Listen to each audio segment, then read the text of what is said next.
11월 8일 월요일입니다. 오늘 본문은 사사기 4장 1절부터 10절입니다. 사사기는 앞에서도 말씀드린 것과 같이 이스라엘 백성의 타락과 징계, 그리고 회개하고 부르짖음, 그리고 구원자 사사를 보내서 구원하심, 이런 역사의 반복입니다. 그 반복이 되면서 그때마다 상황이 약간 다를 뿐 그런 이야기의 반복입니다. 이번에는 가나안의 하솔이라고 하는 쪽의 그 야빈 왕에 대한 얘기입니다. 하나님께서 이스라엘 백성들이 악을 행하니까 이스라엘 백성을 하솔 왕 야빈에게다가 넘겼습니다. 야빈은 철병거 900대를 소유하고 있는 아주 강한 족속이었습니다. 그래서 이 야빈 왕에 의해서 이스라엘을 20년 동안이나 심하게 억압을 했습니다. 이게 이제 오늘 얘기입니다. 본문을 한번 보죠. 본문을 1절부터 10절입니다. 에훗이 죽은 뒤에 이스라엘 자손은 다시 주님께서 보시는 앞에서 악한 일을 저질렀다. 참 사람은 이걸 못 벗어나는 것 같습니다. 어떻게 좀 고통당할 때 고통당하는 데에서 건져줬는데 그 건져준 사사가 죽으면 그냥 바로 또 타락을 하는 겁니다. 2절, 그래서 주님께서는 하솔을 다스리는 가나안 왕 야빈의 손에 그들을 내주셨다.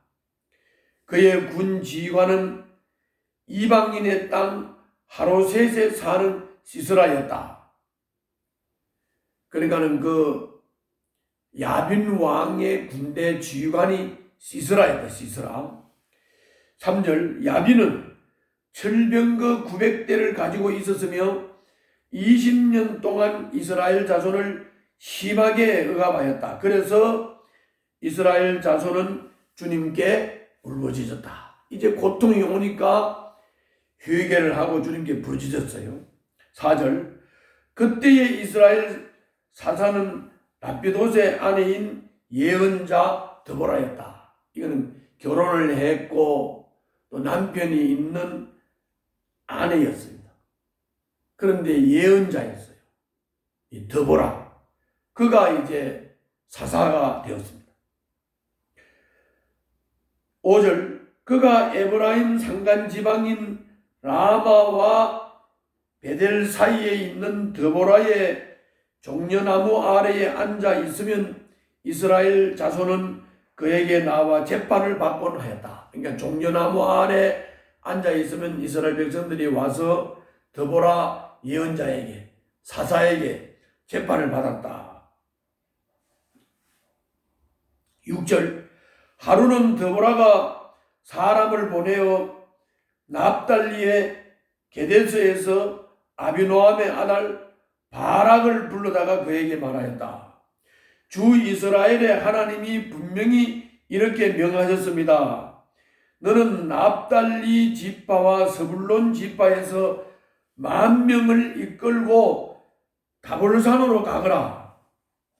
그러니까 바락을 불러서 스불론 지파와 납달리 지파에서 10,000명의 군사를 동원을 해가지고 이제 시스라를 정복하러 가라는 겁니다.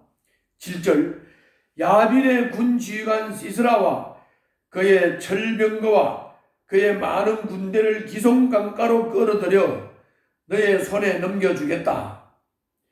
바락이 드보라에게 대답하였다. 그대가 나와 함께 가면 나도 가겠지만 그대가 나와 함께 가지 않으면 나도 가지 않겠소. 바락이 드보라 사사가 정벌하러 가라고 하니까 바로 순종하는 게 아니라 이유를 대면서 조건을 제시를 했어요. 그래서 드보라 선지자가 같이 가면 가고 드보라 선지자가 안 가면 안 간다. 이렇게 한 거예요. 그래서 9절, 그러자 드보라는 내가 반드시 장군님과 함께 가겠습니다. 그러나 주님께서 시스라를 한 여자의 손에 내주실 것이니 장군께서는 이번에 가는 길에서는 영광을 얻지 못할 것입니다. 하고 일어나 바락과 함께 게데스로 갔다. 그래서 이 바락 장군은 드보라와 함께 가는 것 때문에 그 적장 시스라를 죽이는, 말하자면 아주 전성을 거두는 공로를 세우는 그 영광을 차지하지 못한다고 말씀했습니다. 10절, 바락이 스불론과 납달리 지파를 게데스로 불러 모았다. 바락이 10,000명의 군사를 이끌고 쳐올라갔고 드보라도 그와 함께 떠났다. 그래서 오늘 말씀은 2가지 교훈만 우리가 한번 점검해 보겠습니다. 첫 번째는 앞에서 말씀드린 대로 이번에는 사사가 결혼한 여성이었어요. 드보라라고 하는.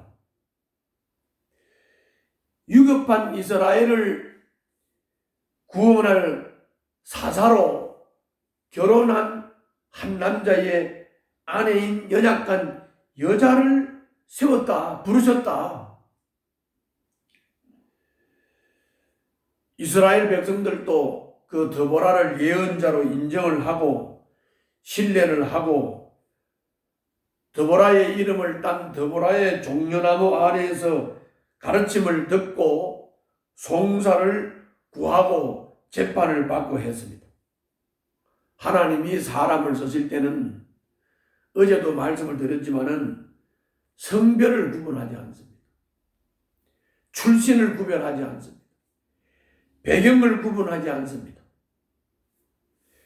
주님의 일을 하는 데에는 성별, 출신, 배경 이런 것은 아무런 문제가 되지 않습니다.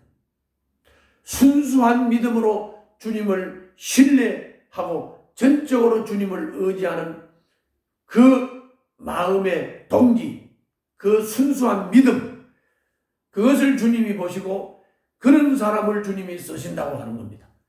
그러므로 오늘도 순수한 믿음, 순수한 믿음의 동기를 가지고 주님 앞에 붙들려 쓰임을 받는 여러분들이 되시기를 바랍니다.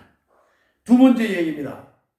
두 번째 얘기는 하나님의 말씀이 떨어지면, 주님의 명령이 떨어지면 그냥 순수한 믿음으로 아멘 하고 받아서 순종을 해야 됩니다. 그러나 이 바락 장군은 토를 달았습니다.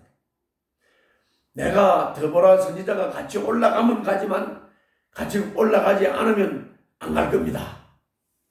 그래서 그 전적인 시스라 장군을 제거하는 그 영광을 바락이 차지하지 못하고 어떤 여인에 의해서 시스라가 죽임을 당하고 전쟁을 승리하게 하는 이런 결과를 가져오게 됐습니다.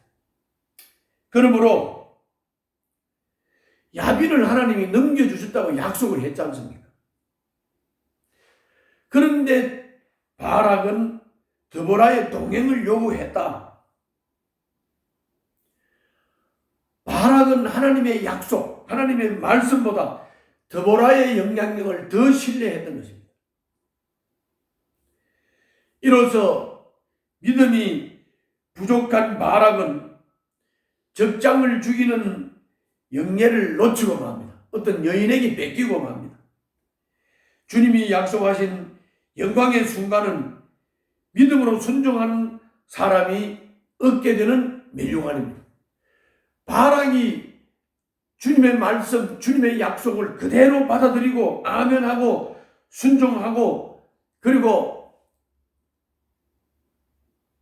주님 말씀대로 따랐다면 그런 적장을 처벌하고 전쟁을 전적으로 바락에 의해서 승리했다라고 하는 멸관과 영광과 명예를 얻었을 것입니다.